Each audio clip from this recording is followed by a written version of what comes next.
Alright, hello, my name is Austin Thibodeau in Engineering 311 Fluid Mechanics, and this is my project. I'm going to be conducting an experiment using a glass of water, a little bit of soap, which I have in this container right here, and a spring, which I dissected for one of my favorite pens that I probably won't get to use again, but that's okay, we make sacrifices.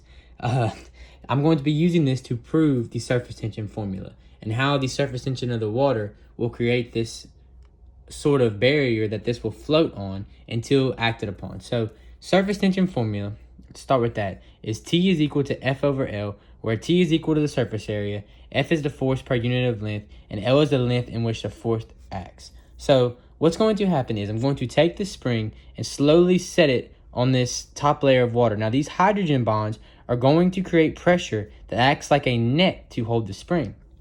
This is also described as buoyancy.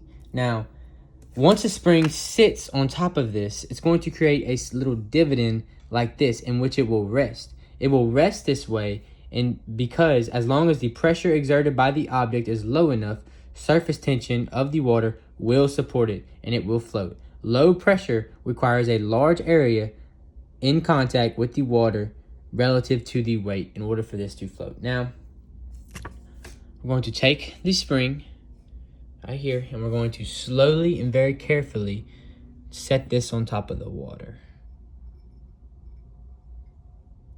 Boom. Okay, so you can kind of see where the water ripples all around it.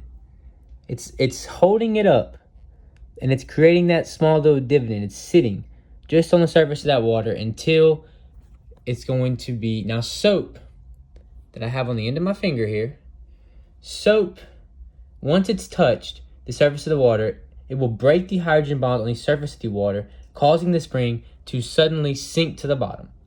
Soap is a surfactant and designed to break down water surface tension. That's why it's such a good cleaner and used in our dishes. So we're going to take a little bit of soap and just touch it to the surface of the water and see what happens. There it goes. It's the bottom of the glass now. So, surface tension, we're going to go ahead and grab it out the water. Oh, I'm making a mess. That's unfortunate. And we're going to show that I wasn't being any sneakiness. And it sinks. It does not float anymore, no matter how light you do it. All right.